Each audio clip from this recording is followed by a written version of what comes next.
দ্বাদশ শ্রেণীর ছাত্রছাত্রীদের সেমিস্টার 3 চ্যাপ্টার হ্যালো অ্যালকেন এর থার্ড লেসনে আজকে আমরা আলোচনা করব নেচার অফ সিএক্স বন্ড, অর্থাৎ হ্যালো অ্যালকেনের যে কার্বন এবং হ্যালাইড গ্রুপ বা কার্বন হ্যালোজেনের মধ্যে যে বন্ড, সেই বন্ধনের আসলে প্রকৃতি। তো দেখো, খুব সিম্পলি আমরা জানি ক্লাস 10-এর যে পিরিয়ডিক টেবিলের যে কনসেপ্ট, সেই কনসেপ্ট থেকে আমরা বলতে পারি সিম্পলি ফ্লোরিনের আকার এর তুলনায় ক্লোরিনের আকার বড়, তার তুলনায় ব্রোমিন এবং তার তুলনায় আয়োডিন আকারের দিক থেকে কিন্তু এটা বড়। তাহলে অবভিয়াসলি দেখো, কার্বন এবং ফ্লোরিনের মধ্যে যে বন্ড ডিস্টেন্স, অবভিয়াসলি কার্বন আর সিএলের মধ্যে তার চেয়ে বেশি বন্ড ডিস্টেন্স কার্বন আর ব্রোমিনের মধ্যে, এবং কার্বন এবং আয়োডিনের মধ্যে যে এগুলো কি বলবো, এগুলো কি বন্ড ডিস্টেন্স, অবশ্যই এটা সমযোজী বন্ধন দূরত্ব। কার্বনের যে নিউক্লিয়াস থেকে এর বাইরের যে ইলেকট্রন, তার বাইরে যে দূরত্ব, ঠিক একইভাবে আয়োডিনের ক্ষেত্রে দূরত্ব, এই দূরত্বটা maximum for CI compare to CBR ইত্যাদি। তাহলে এর থেকে কি বোঝা গেল? এর থেকে এইটাই বলতে চাইছি যে বন্ড দূরত্বগুলো নর্মালি কি হচ্ছে, বন্ড দূরত্বগুলো সিএফ এর ক্ষেত্রে যা হবে, অবভিয়াসলি দেখো এই ছবি, এইটাই আমরা কিন্তু এই ছবিতে দেখিয়েছি। দেখো বন্ড ডিস্টেন্সটা দেখো 139-এর মতো ভ্যালু, সেক্ষেত্রে CH3 এর ভ্যালু দেখো পিকোমিটারে 214। একটু এটাকে আমরা যদি বড় করে দিই, তো দেখো দেখতে তোমাদের সুবিধা হবে। দেখো 214, সেক্ষেত্রে 193, 178, 139। সো অবভিয়াসলি আমরা দেখতে পাচ্ছি যে এখন এটা যদি হয়, প্রশ্ন হলো এটা হলে কি হবে।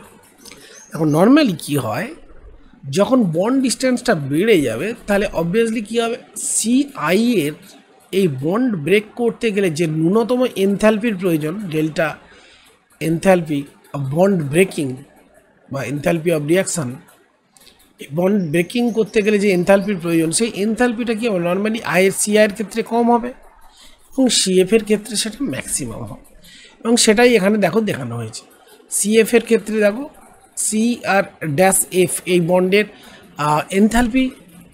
এনথ্যালপি কি না, এনার্জি রিকোয়ার্ড পার মোল, প্রতি মোল পিছু এই যৌগে এই যে বন্ডটা আছে না, এর প্রতি মোল পিছু বন্ধন বিয়োজনের জন্য যে ন্যূনতম শক্তি লাগে। তাহলে অবভিয়াসলি দেখলাম এটা সবচেয়ে বেশি। নেক্সট হচ্ছে দেখো, আর একটা ক্যারেক্টার আমাদের দরকার, ধ্রুবীয়তা। সিএফ নর্মালি কী হয় না স্যার, ডেল্টা প্লাস, আর এফ এর ইলেকট্রোনেগেটিভিটি খুব বেশি। তাহলে এই সমযোজী বন্ধনে যে ইলেকট্রন আছে না, এই যে সি আর এফ এর মাঝখানে যে ইলেকট্রন, তো ইলেকট্রন ক্লাউডটা কিন্তু অনেকটা এদিকে কী হবে, ডিসপ্লেসড হয়ে যাবে। তাহলে এ যতটা ইলেকট্রনের ঘনত্ব হারাবে ততটাই বেশি পাবে, সেই জন্য এটা ডেল্টা প্লাস ডেল্টা মাইনাস, মানে এই বন্ডটা পোলার হবে, অবভিয়াসলি পোলার হবে। এখন এই বন্ডের যে পোলারিটি, এটা নির্ভর করে কিসের জন্য, ডাইপোল মুভমেন্টের উপর, অনেকটাই পুরোটাই ডাইপোল মুভমেন্টের উপরেই নির্ভর করে, ডাইপোল মুভমেন্ট। তাহলে দেখো, শুধু এই ইলেকট্রন নেগেটিভিটির ফ্যাক্টরের উপর ডিপেন্ড করে না, কারণ দেখো এই দূরত্বটাও একটা ম্যাটার। আমরা জানি কোনো বন্ডের ডাইপোল মুভমেন্ট ইকুয়ালস কি, চার্জ ডেন্সিটি ইনটু, মানে যে চার্জটা আছে ইনটু ডিস্টেন্স বিটুইন দেম, তাদের মধ্যে দূরত্ব, delta plus charge, delta minus, এদের মধ্যে দূরত্ব এবং এই ডেল্টা ভ্যালুটা। তো দেখো অবভিয়াসলি সি এবং এফের মধ্যে যে ডেল্টা ভ্যালুটা, এটা তো ম্যাক্সিমাম হবে, কিন্তু লক্ষ্য করো এই বন্ড ডিস্টেন্স আর সিএফের ক্ষেত্রে কিন্তু কম, আর সিআই এর ক্ষেত্রে দেখো যথেষ্ট বেশি। তাহলে অবভিয়াসলি মিউ ফর সিএফ এই ভ্যালুটা যা পাবো, মিউ ফর সিআই, ভালো করে লক্ষ্য করো, মিউ ফর সিআই আইটা অনেক বেশি। তাহলে অবভিয়াসলি এটা কি হওয়া উচিত না স্যার, কিন্তু এখানে লক্ষ্য করো এই ডেল্টা ডট প্লাস, আর এখানে আমি যদি ডেল্টা ডট মাইনাস দিই, এই ডেল্টা ডট প্লাস ভ্যালুটা কিন্তু অনেক কম, মানে ডেল্টা ডটটা very very less than delta. তাহলে এর থেকে কী দাঁড়ালো, হয়তো এখানে সিএফের ক্ষেত্রে ডেল্টা ভ্যালুটা বেশি, ডিস্টেন্সটা এখানে আমি ধরে নিচ্ছি D1, ডেল্টা D1, কিন্তু এক্ষেত্রে দেখো এই ডিস্টেন্সটা ডি টু অনেকটাই বড়, তাহলে বেশি হওয়া উচিত। কিন্তু এই ডেল্টা ড্যাশ ভ্যালুটা মানে যে ইলেকট্রনের যে সেপারেশনের ফলে, ইলেকট্রন ক্লাউড সেপারেশনের ফলে এখানে যে চার্জটা এলো, এখানে যে চার্জ, সেই চার্জটার ভ্যালুটা কিন্তু অনেকটা কমে গেছে। তাই দেখা যাচ্ছে দেখো ডাইপোল মোমেন্টের ভ্যালু সিআই এর ক্ষেত্রে সবচেয়ে কম হয়ে যাচ্ছে, দেখো 1.636। কিন্তু এখানে একটা এক্সেপশান আমরা লক্ষ্য করছি, দেখো CH3A বা CH3Cl, এটা এক্সপ্লেন করবো কী করে? এই এক্সপ্লেনেশনটা এরকমই। এফ আর সিএল এর মধ্যে অবভিয়াসলি আমরা জানি এফ এর ইলেকট্রন মানে ইলেকট্রোনেগেটিভিটি অনেক বেশি। কিন্তু লক্ষ্য করো সিসিএল এই ডিস্টেন্সটা এতটাই বেড়ে যায় যে, সিসিএল এর এই ডিস্টেন্সটা এতটাই বেড়ে যায় যে এই যে গুণফলটা, হয়তো এই ডেল্টা ভ্যালুটা সিএফ এর ক্ষেত্রে বেশি কিন্তু ডি1টা কম, কিন্তু সিসিএল এর ক্ষেত্রে মিউ অফ সিসিএল এর ক্ষেত্রে কী হচ্ছে, ডেল্টা ভ্যালুটা এতটাই বেড়ে যায় যে, সরি ডি1 মানে ডেল্টা প্লাস ইন্টু কী হবে, ডেল্টা প্লাস না দিলেও হবে, শুধু ভ্যালুটা দিলেই হবে, ডেল্টা ইন্টু ডি2। এই ডি2 ভ্যালুটা এতটাই বেড়ে যায় যে সিসিএল এই যে বন্ড মোমেন্ট অর্থাৎ ডাইপোল মোমেন্টটা এর ক্ষেত্রে বেশি হয়। তাহলে সিম্পলি আমরা যদি এটাকে খুব সহজ করে বলতে চাই, দেখো আমরা এইভাবে বলতে পারি,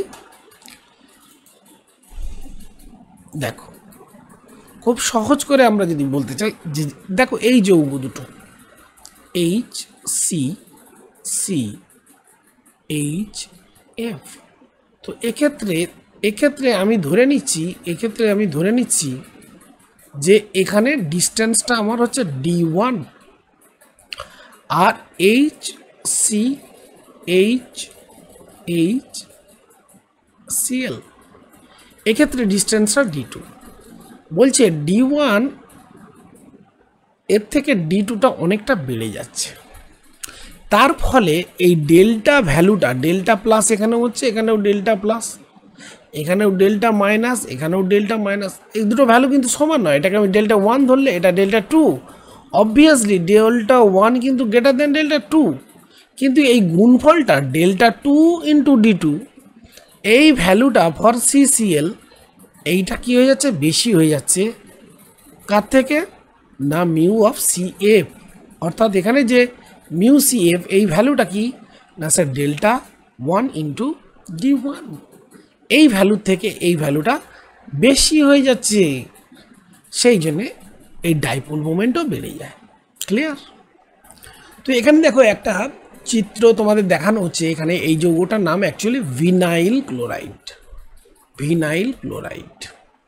তো তোমাকে যদি প্রশ্ন করা হয় যে ভিনাইল ক্লোরাইডে যে সিসিএল বন্ড ডিস্টেন্স আর এই যে দেখো ইথাইল ক্লোরাইড, এই যে এখানে বন্ড ডিস্টেন্স কোনটার ক্ষেত্রে কম হবে? যদি এরকম প্রশ্ন করা হয় যে ইথাইল ক্লোরাইডের দ্বিমেরু ভ্রামক ভিনাইল ক্লোরাইড অপেক্ষা বেশি কেন? অথবা কোশ্চেনটা এইভাবে করা হলো যে সিসিএল বন্ড ডিস্টেন্স বা সিসিএল বন্ডটা ভাঙতে গেলে যে শক্তি প্রয়োজন ইথাইল ক্লোরাইডের ক্ষেত্রে তার চেয়ে অনেক বেশি কেন? ভিনাইল ক্লোরাইডের মানে সিসিএল বন্ড বিয়োজন যে এনথালপি, বন্ধন বিয়োজন শক্তির মান বেশি কেন এর থেকে? অথবা যদি এরকম প্রশ্ন করা হয় যে আমরা SN2 রিয়াকশান যদি করি, SN2 রিয়াকশান এটা দেয় না বাট এটা দেয় কেন? তাহলে নানা রকমভাবে এই কোশ্চেনটা কিন্তু আসতে পারে। খুব সিম্পল অ্যান্সার দেখো, সিএল কিন্তু এখানে কি তার ঋণাত্মকতার কারণে এই সি থেকে কিন্তু ইলেকট্রন নিজের দিকে টানে, তার মানে এখানে মাইনাস আই এফেক্ট আছে।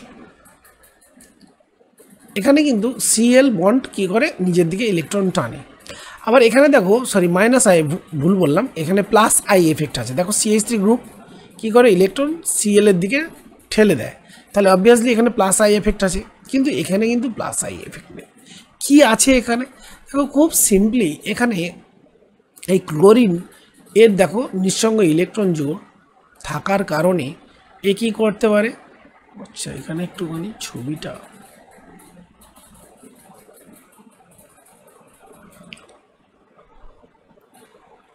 দেখ এ থাকার কারণে কি করে এখানে একটা রেজোনেন্সের দ্বারা কি করতে পারে বন্ড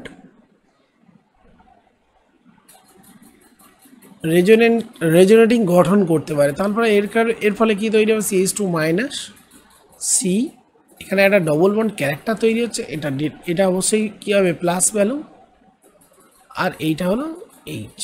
তাহলে এটা আমরা রেজোনেটিং গঠন যদি দেখি তাহলে কি হবে CH2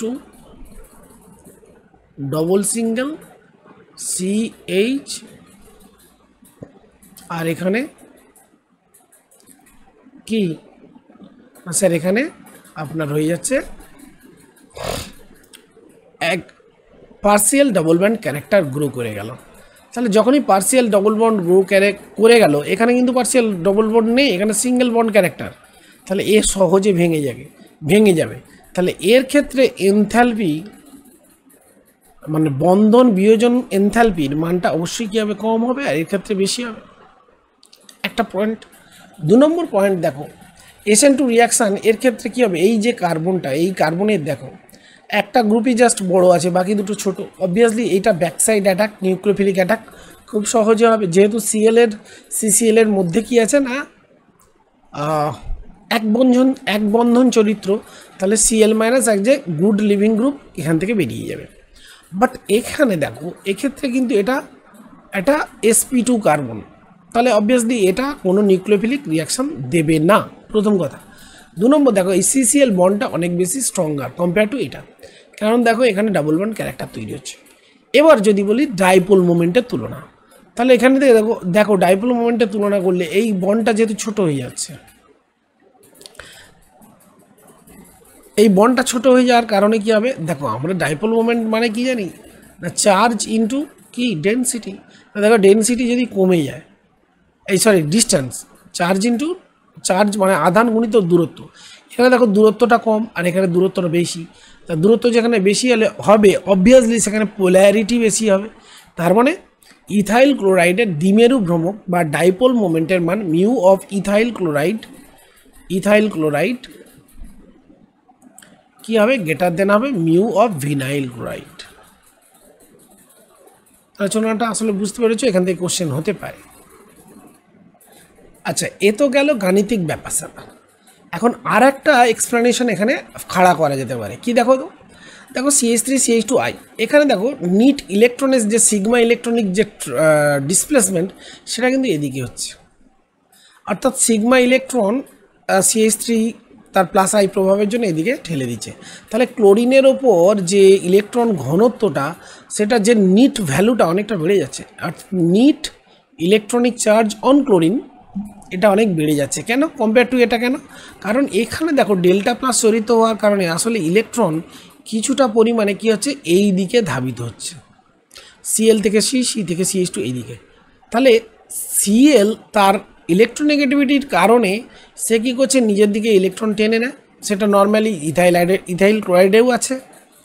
কিন্তু এক্ষেত্রে ভিনাইল ক্লোরাইডের ক্ষেত্রে দেখো CCl এর মধ্যে একটা ডেল্টা প্লাস চরিত্র হচ্ছে রেজোনেটিং কারণে, তার ফলে একটা উল্টো দিকে একটা কী হচ্ছে পাই ইলেকট্রনের সরণ ঘটছে। তাহলে এটা হচ্ছে সিগমা ইলেকট্রনের সরণ, আর এদিকে আমার হচ্ছে কিন্তু পাই ইলেকট্রনের সরণ। তাহলে এখন এই মিউ সিগমা আর মিউ পাই এদের যৌথ মানে নিট এফেক্টটা কী হচ্ছে কমে যাচ্ছে, এর ফলে নিট এফেক্টটা কমে যাচ্ছে, মানে নেট ভ্যালুটা এর জন্য কমে যাচ্ছে, কারণ যেহেতু দুটো বিপরীত দিকে কাজ করছে। মিউ সিগমাটা কাজ করছে এদিকে, এ কী করছে ইলেকট্রন Cl এর দিকে ধাবিত করতে যায়, পুশ করে। আবার Cl রেজোনেটিং কারণে Cl কী করে নিজের দিক থেকে অন্যদিকে ইলেকট্রনটাকে মুভ করছে। এই যে টু অপোজিট ইলেকট্রনিক মুভমেন্ট এর কারণে কি হচ্ছে ডাইপোল মুভমেন্টটা কমে যাচ্ছে। তো দেখো এরপর পরিচ্ছেদ সংক্রান্ত আলোচনায় আমরা আসবো।